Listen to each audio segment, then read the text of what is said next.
This was the very helpful advice I received just a few seconds before entering the conference room of a major retailer to discuss, you guessed right, strategy. Me, the strategist, don't mention strategy. A moment of blind terror. But I'm a rational guy. Two questions popped into my head. One was, how can I re-script this entire meeting in 2 seconds? That was pretty scary, so I had another thought, which was, what did this guy mean? Maybe I could sort of argue this out. But I have to confess, I sort of knew what he meant. Strategy. A slightly old-fashioned, faintly pompous word, probably conjures up images of the arcane processes of strategic planning that are generally very complex, and you find in all large companies. Lots of analysis, lots of planning, all in the name of improving the competitive advantage of the company. It's this classical concept of strategy which is increasingly being called into question, and not just by our CEO friend. Take the whole idea of planning. As one executive succinctly put to me, we spend 3 months of the year planning, and then the plan is obsolete within a month. Does that make sense? Not really. Or take one of the big ideas of strategy. BCG's founder said that bigness was a very big idea, the idea of scale advantage. If you're the biggest in your industry, you'll probably be advantaged on costs, you'll probably make more money. Scale advantage. Well, let's look at some data. What proportion of the 3 largest companies across all industries do you think are also amongst the top 3 in terms of profitability? Is it 50% perhaps? Maybe 25%? Maybe 5%? Let's look at some data.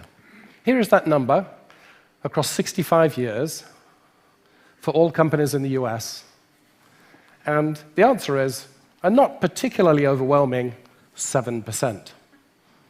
So big really is not as beautiful as it once was, and neither are some of the core concepts of strategy. So maybe strategy is dead, killed by technology or something like that. Maybe I should look for a new job. But it can't be so simple. Surely in these complex, turbulent times, don't we need great strategy more than ever? Think about the gap between winners and losers, for example. Let's look at the top 25% of profitable companies and the bottom 25% in profitability of all companies in the US across the same 65-year period. And let's see what happens. Crocodile jaws. Winners are winning bigger, and losers are losing bigger, and the gap is getting wider. We need to make the right choices and have great strategies more than ever. And furthermore, just consider how long it takes to go from being on the green line, a winner, to being on the white line, a loser. If you reach into your pockets, I'm sure you're all carrying a smartphone, and it probably isn't a Nokia phone because they don't make smartphones anymore. They were supplanted by Apple, a company that had never made a smartphone before. They supplanted a 60% market share leader in a highly technology-intensive business with high fixed costs, high returns to scale, high regulation, and fully global and very complex. And in less than 5 years. And this is, of course, just one of many examples I could give. So what's going on here? How can strategy be both more important than ever and increasingly questioned? It really does seem like strategy itself needs a strategy of some sort. Let's try and make sense of that. Let's strip strategy of all its complexity and nuance and just, what is it? Well, it's basically getting a job done. It's a tool. And the job is winning competitively in a particular situation. And we can capture those particular situations, I think, with just 3 very simple questions. Can we predict it, and can we plan it? Can we shape it, and can we survive it? Now, there are all sorts of changes that we've talked about that are going on in business across the last 10, 20, 30 years. Technology, globalization, social feedback loops. But I think strategically, the most important change is that business has been stretched by the forces of change across more of this space. So we still have very predictable businesses, ones where technology change isn't so fast, where strong brands protect against change. And we have very unpredictable businesses. We have businesses that haven't changed for decades and are not easily shaped. We have ones that have just been brought into being and therefore are infinitely shapeable. We have high-growth hit technology businesses that have very favorable conditions, and we have declining businesses in declining markets meeting very harsh conditions. So the question is, what approach to winning would apply across this huge diversity of environments? What's the approach to strategy that maximizes your chance of winning given this incredible diversity? Well, it doesn't exist. This sweater is not here.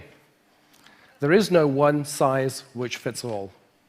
The approach to strategy has to match the situation. This shouldn't surprise us.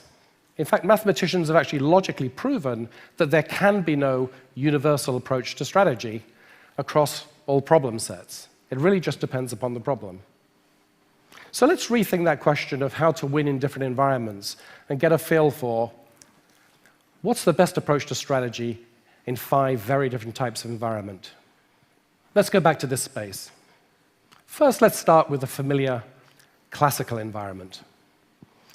We can predict strong brands, limited technology change, perhaps high regulation. So we can plan. We can analyze and plan and execute in the classical manner, and that's just fine if you're in branded household products or confectionery or a host of other industries. But what if you're in a turbulent technology industry where it's virtually impossible to forecast and you're in an adaptive environment? Well, we can't plan, so we shouldn't try. It's a waste of time.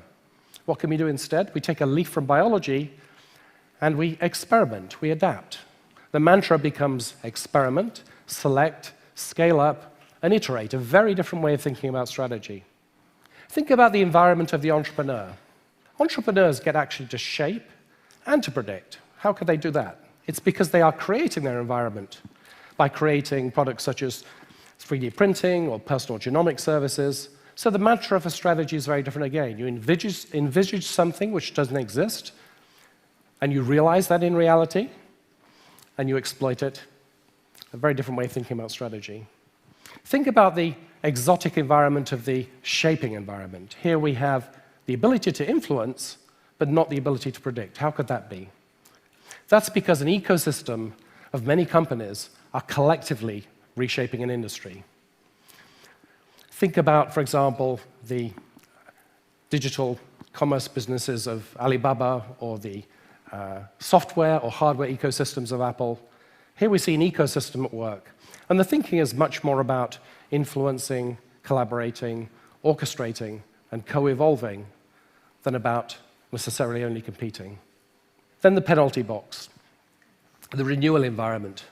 If a company is talking about transformation or something of this sort, then basically it's gotten out of step with this environment and it faces very harsh conditions, and the objective here is not competitive advantage, it is mere survival. And the mantra is different again. This is about focusing activities, freeing up resources, and then transiting to another approach to strategy.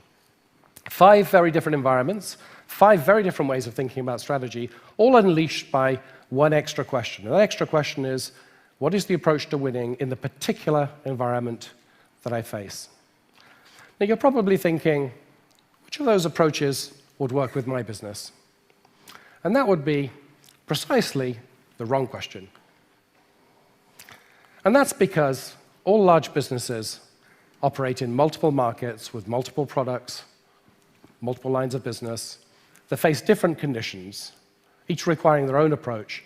And furthermore, conditions change across time and increasingly quickly. So really, this is about choosing the right approach to winning in the right part of the business at the right time. And leaders today, I think, have a very key role in making sure that this strategy collage is vibrant, dynamic, and in tune with a changing environment. Back to reality, the scary meeting. The door opens. What did the CEO really think? That technology had killed strategy? that we could somehow replace strategic choice and thought with agile action or lean or something of this sort.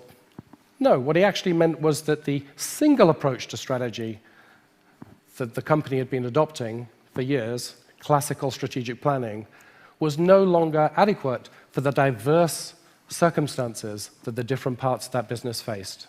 This business, and business in general, in a way are exiting an extraordinary period of business history where we believed that we could create success by analyzing and planning and by adopting one approach to strategy. Strategy is more important than ever, but we need to adopt the right approach in the right situation. We need to apply the whole palette of human ingenuity to the science of winning. Thank you.